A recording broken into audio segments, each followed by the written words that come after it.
in the golden city of Dubai, where the skyline touches the heavens, and dreams are made of sand and light, lived a prince whose heart beat differently from the rhythm of royal drums. Sheikh Hamdan bin Mohammed Al Maktoum, known lovingly by his people as Fazza, was not just a ruler in waiting. He was a poet, a dreamer, a soul who sought meaning beyond palaces and power. But this story isn't about the crown he would one day wear. It's about the heart he once lost. It began one quiet evening when Fazza escaped the royal walls, trading his formal attire for a simple white shirt and jeans. He wandered through the city's old souks, where life moved without ceremony. The laughter of children, the scent of spices, and the call of prayer all mixed into a melody that grounded him in reality. That's when he saw her. She wasn't dressed in gold or silk. She wasn't surrounded by guards or admirers. She was standing by a small bookstall, lost in a novel. The sunlight touched her face gently, and for a moment, time seemed to pause. She didn't know who he was. She didn't bow or whisper his name. She just looked up, smiled politely, and went back to reading. That smile struck deeper than any poem he had ever written. Fazza walked closer, pretending to browse books beside her. "Do you like poetry?" he asked softly. She nodded. "Sometimes. When it feels real." He smiled, amused. "And when does it feel real to you?" "When it hurts," she said simply. That answer stayed with him long after she left. Her name was Lena, a simple girl from a modest family who worked part-time at her uncle's shop.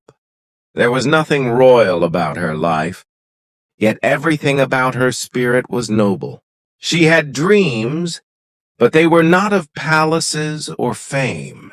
She wanted to study literature, to write stories that would one day touch hearts, like the one she unknowingly touched that evening.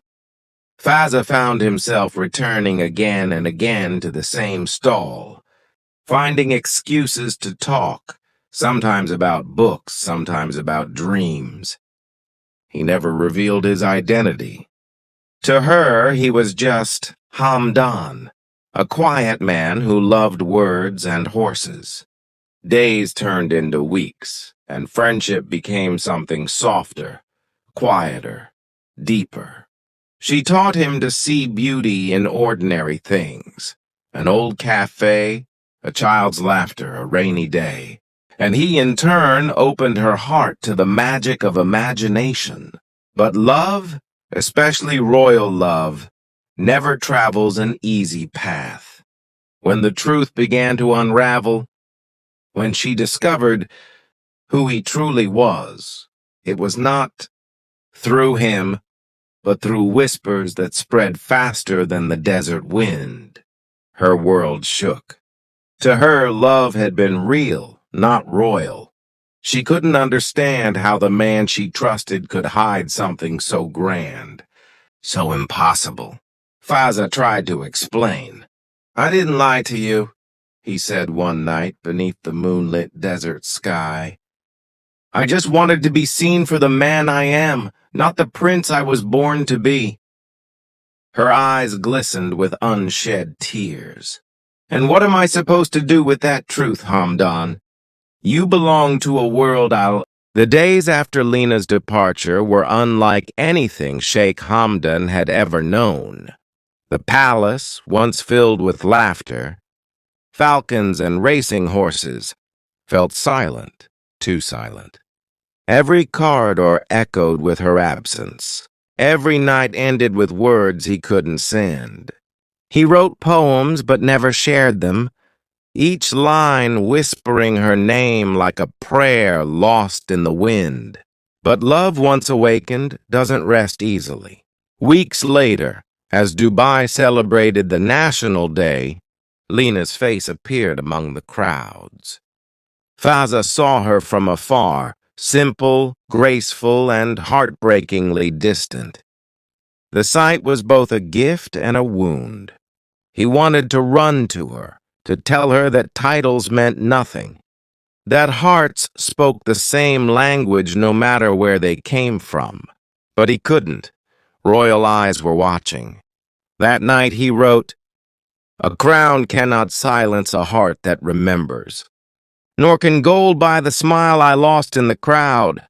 The next morning his father, the ruler of Dubai, called him. The conversation was heavy, lined with both wisdom and warning. "Hamdan," his father said, "I know of the girl. The world you live in is not the same as hers. You must protect both her and our name." "But father," Fazza replied quietly, "how can I protect something by losing it?" His father sighed, not as a ruler, but as a man who once loved deeply too. "Sometimes, my son, love is not about holding on. It is about knowing when to let go."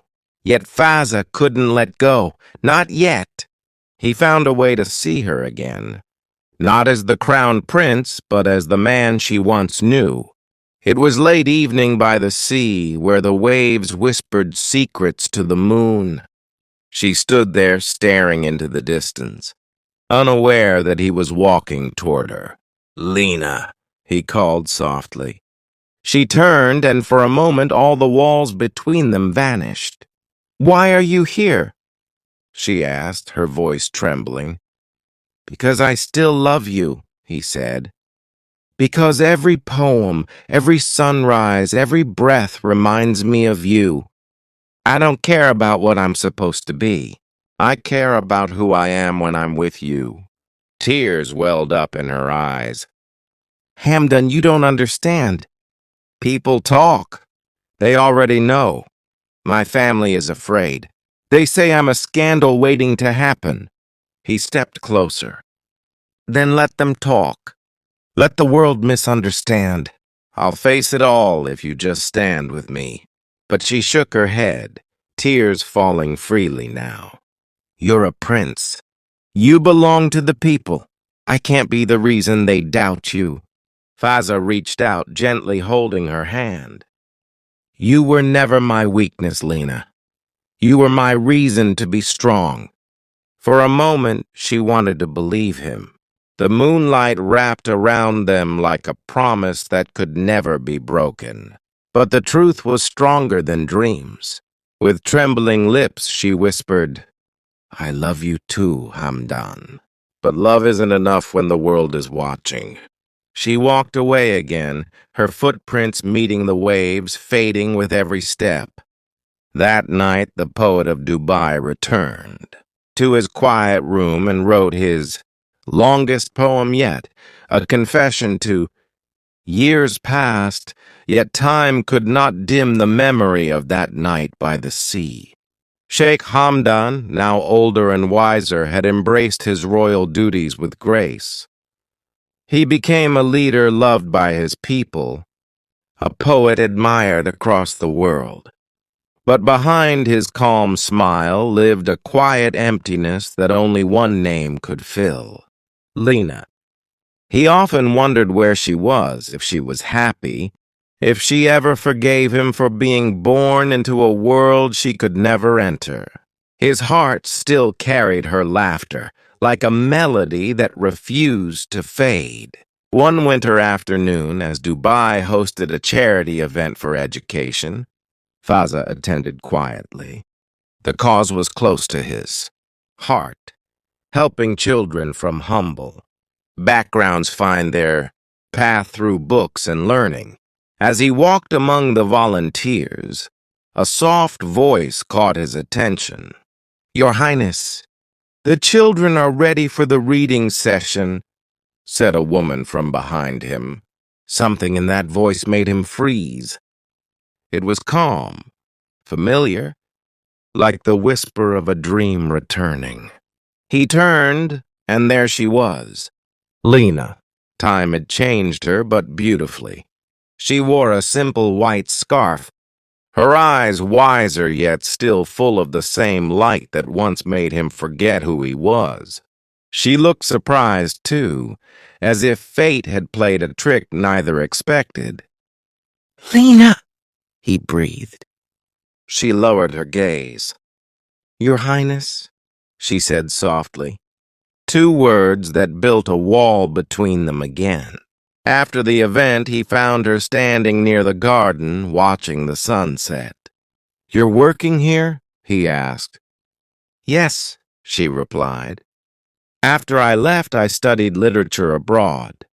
Now I help children learn to write. Stories save them sometimes. The way they once saved me." He smiled faintly. "You always wanted to write. I'm glad you did." She looked at him, her expression gentle but guarded.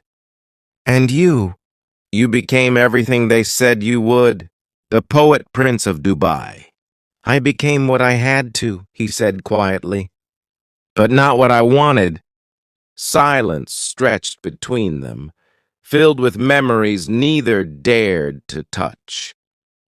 Finally, she whispered, "Why did fate bring us here again, Hamdan?" "Maybe to remind us that love never really ends," he replied. "It only waits for the right moment to breathe again." Tears glimmered in her eyes. "There can't be a right moment for us. Your world hasn't changed." "But I have," he said, stepping closer. "And maybe that's enough." She hesitated, her heart torn between logic and longing. "People will talk again," she said. He smiled. "Let them. I'd rather live once for love than a lifetime in silence." For a fleeting second, their hearts met again, two souls who had waited years for a single heartbeat of truth. She wanted to believe him, to step into his world, to trust that maybe this time love would win. But destiny always writes its own lines. A royal aide appeared suddenly, bowing. "Your Highness, the ruler requests your presence immediately." Reality returned, sharp and cold. Fazza looked at her helplessly. "I have to go." She nodded, her voice trembling. "You always